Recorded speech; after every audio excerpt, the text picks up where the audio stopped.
Ave Maria, cheia de graça, o Senhor é convosco. Bendita sois vós entre as mulheres, e bendito é o fruto do vosso ventre, Jesus.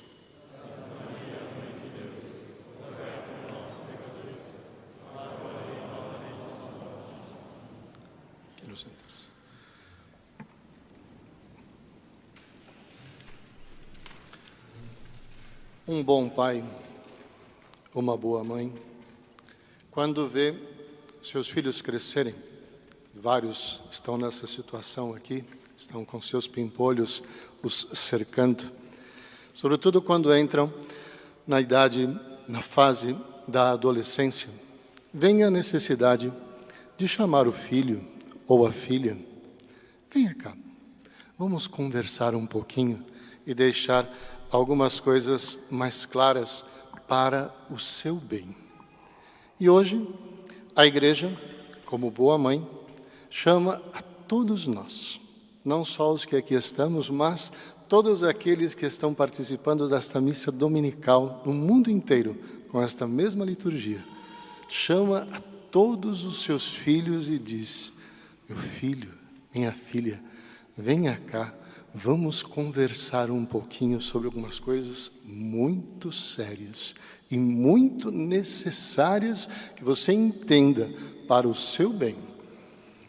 Começa a nossa mãe igreja nos dizendo e relembrando que quando Deus criou o homem, o introduziu no paraíso, o criou com uma ordenação interior completa, aonde não havia um entrechoque entre a razão e a vontade e a sensibilidade, a fé não entrava em choque com a razão. O homem vivia numa harmonia. No entanto, o pecado, a desobediência de Adão, fez com que esta harmonia se desfizesse.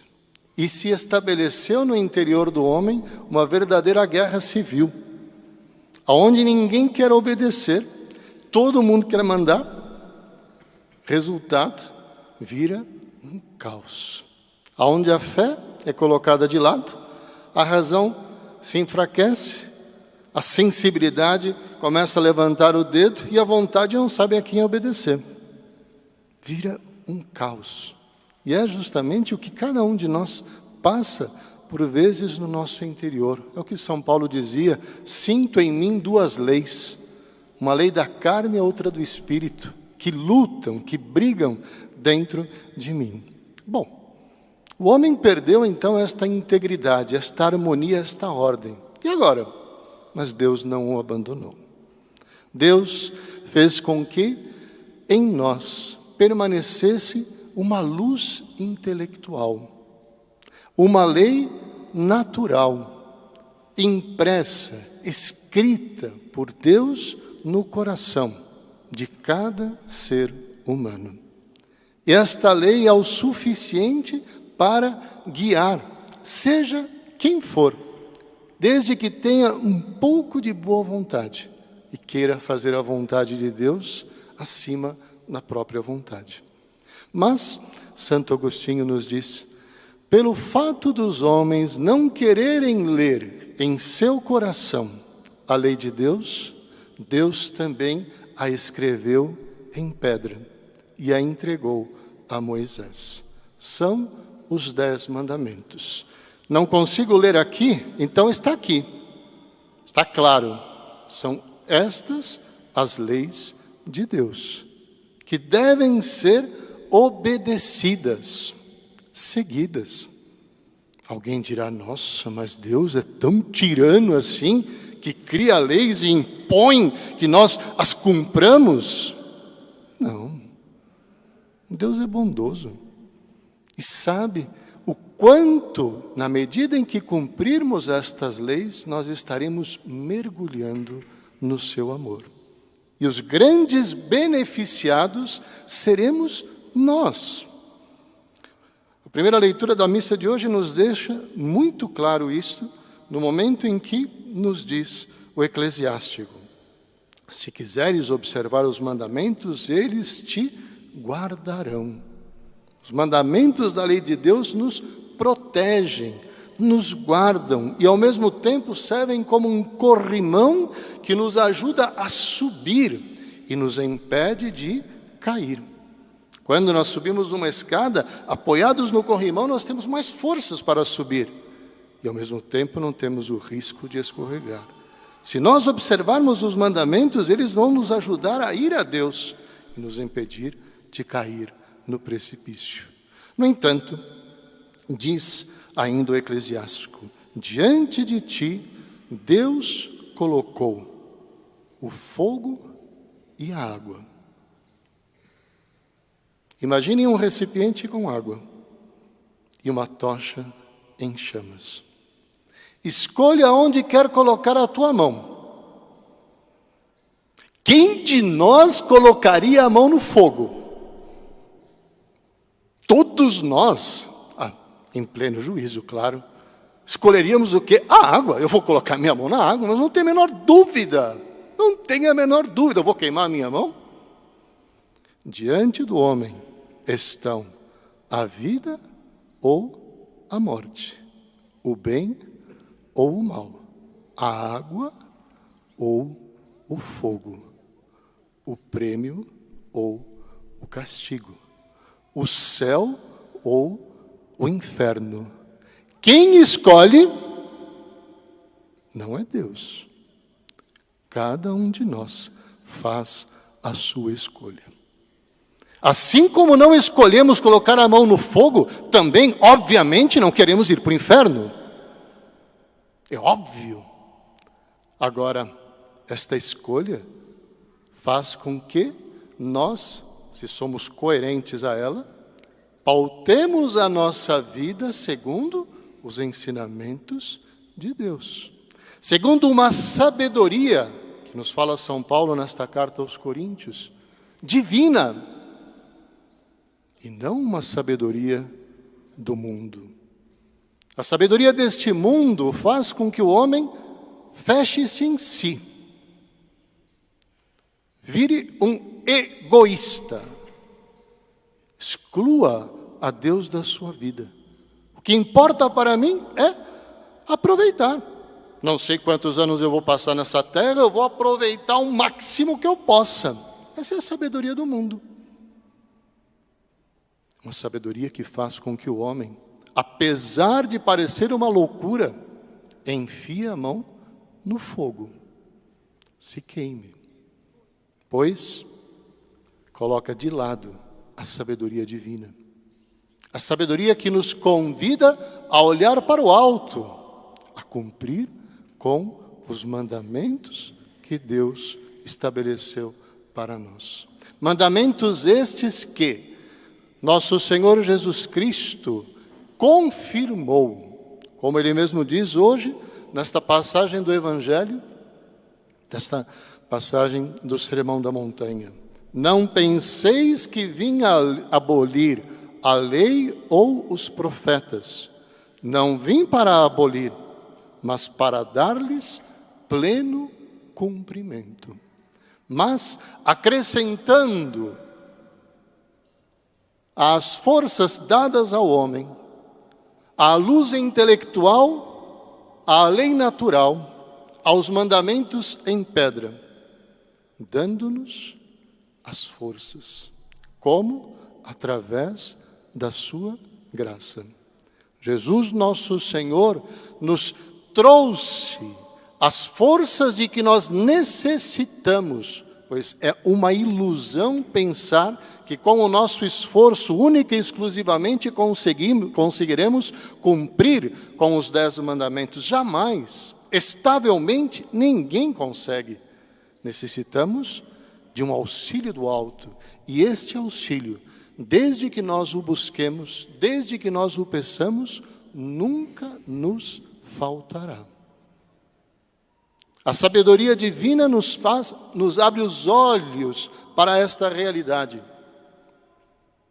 A sabedoria do mundo nos faz relativistas.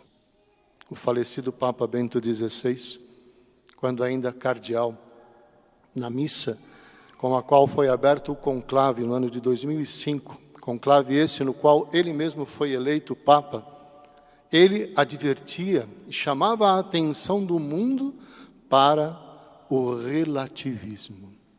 Uma ditadura terrível que se impôs sobre a humanidade, por onde não existe nem bem nem mal, existe um mais ou menos.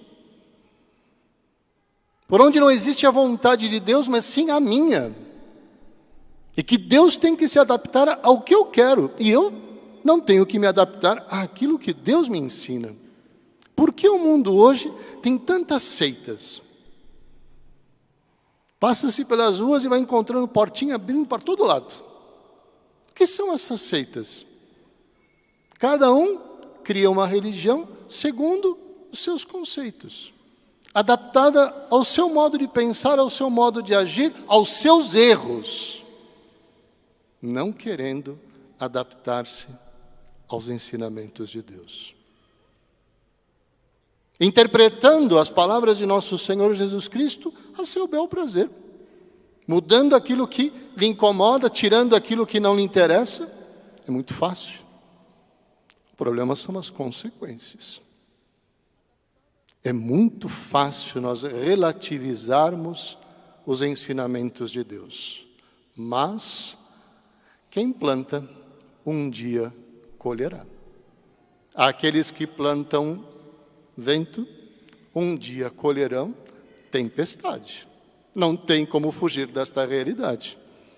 Aqueles que vivem no relativismo, no mais ou menos, enganando à primeira vista Deus e os outros, quando na verdade está enganando a si mesmo, este terá uma grande surpresa no dia do seu encontro com Deus. Pois a realidade como ela é, será apresentada diante dos olhos de cada um de nós. E não tem como nós chegarmos para Deus e dizer: Senhor, desculpe, eu não sabia. Sabia sim. Sabia sim. Lhe avisei de quantas vezes, hoje mesmo, nos está avisando. Nosso Senhor passa alguns dos mandamentos no Evangelho de hoje.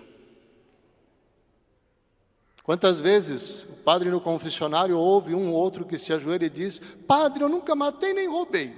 Bom, nunca matou? Talvez nunca tenha enfiado uma faca em alguém, ou dado um tiro na cabeça de outro. Mas pode se matar de tantas formas. Patife, idiota! Encolerizar-se com o outro. Usar da língua para caluniar, difamar. Estão matando. Levar alguém ao mau caminho com um conselho errado. Estão matando. Ai, padre, eu sou fiel no meu casamento. Fiz uma promessa diante de Deus, nunca traí minha esposa, nunca traí meu esposo. Ótimo. Continue assim, mas inclusive com o olhar e os pensamentos. Pois, ainda que não tenha cometido adultério em ações, pode-se cometê-lo, como Jesus nos deixa muito claro no Evangelho de hoje, com os olhos. Quem olhou com cobiça para outra pessoa e consentiu nesse olhar, aderiu a este pensamento, tirou dele um deleite, pecou, e pecou mortalmente. É a mãe igreja, lembrem-se, que chamou a cada um hoje: meu filho, como está a vida? Como estão os teus olhares? Como andam os seus pensamentos? Pequei por pensamentos, obras, atos e omissões. Pensamentos! Não temos culpa quando eles nascem na nossa cabeça. Muitas vezes surge um pensamento que nós tomamos até um susto. Meu Deus, de onde que apareceu isso? Mas se depois de tomarmos o susto nós continuamos pensando, é porque demos a nossa adesão a esse pensamento. E a partir daí, entra o relativismo. Ninguém está vendo, né? Afinal de contas, é só um pensamentozinho. Quantas monstruosidades começaram com um pensamentozinho não combatido? Quantas infidelidades nasceram de um olhar não coibido? Pois uma represa estoura a partir de um buraquinho. E o pecado mortal nasce a partir de um pecado venial não combatido. Por isso nosso Senhor nos chama ao contrário do relativismo. E qual é o contrário? A radicalidade. Se teu olho te leva a pecar, arranca-o. Se tua mão te leva ao pecado, corta. Se o teu pé te leva ao pecado, arranca-o, corta-o. São Miguel. Quem teria olhos e mãos nesse mundo, se fôssemos levar ao pé da letra o que Jesus nos diz hoje? Agora, o significado de que não vamos arrancar fisicamente o nosso olho, não quer dizer que não devamos arrancá-lo daquilo que pode ofender a Deus. Se meus olhos caem sobre algo que ofende a Deus, o que devo fazer? Arrancá-los dali. Com força. Pois uma coisa é ver, outra coisa é olhar. Muitas vezes, os nossos olhos caem em coisas que ofendem a Deus. Eu vi. A partir do momento em que eu fixo os meus olhos, continuo olhando, eu já não vi, eu olhei. E a partir daí, eu consenti. Por isso, arranca o teu olho daquele lugar, daquela situação, daquilo que vai levá-lo ao pecado. Se minha mão está pegando algo que não me pertence, o que devo fazer? Arranca a tua mão dali. Se o teu pé está te conduzindo ao pecado, sabe que lá vai ofender a Deus, corta-o, tira-o, não permita que ele te conduza a este pecado. Por vezes, os nossos pés nos tiram, inclusive, daquela correção que está sendo feita para o nosso bem. Volto a dizer, Deus não é um carrasco. Deus é um Pai amoroso que quer o nosso bem. E por isso hoje nos chama para nos alertar.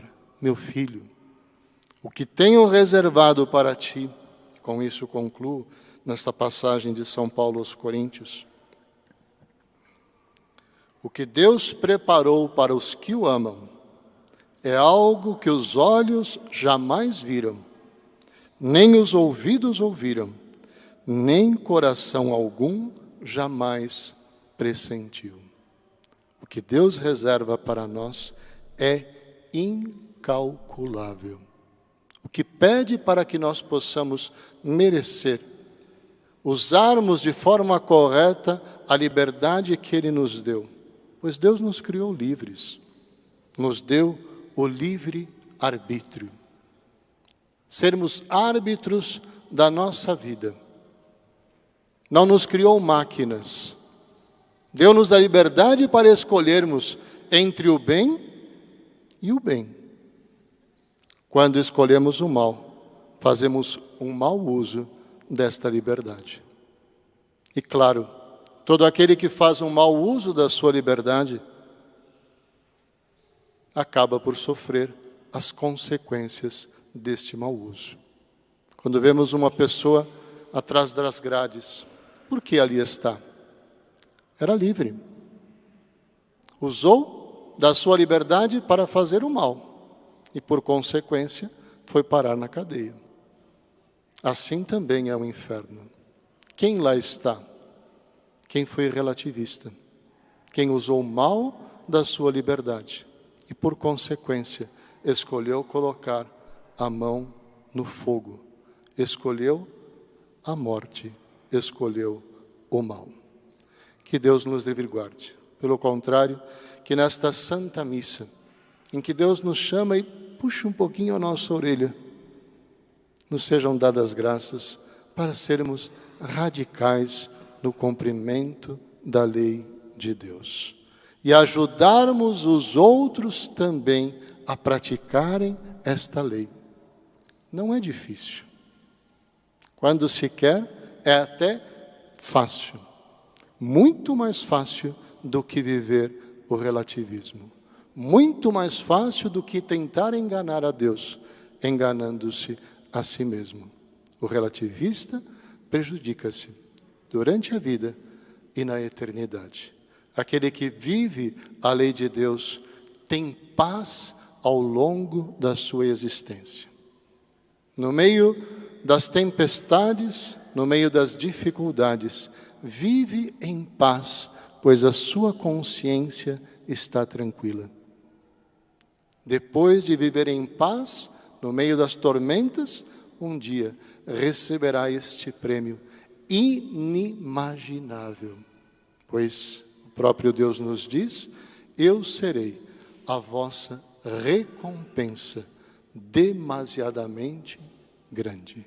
Que Maria Santíssima, nossa Mãe bondosa, que viveu esta integridade, esta radicalidade, nos conduza pela mão, nos ajude, nos alcance de Deus as graças que necessitamos para vencermos as tentações, para vencermos os relativismos. Louvado seja nosso Senhor Jesus Cristo.